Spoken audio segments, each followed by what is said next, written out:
lagi na lang tayong pinaglalayo.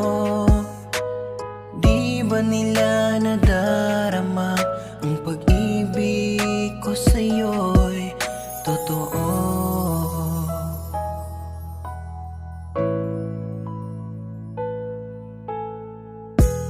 Di ko na kaya ang humanap pa ng iba, pagkat ikaw lang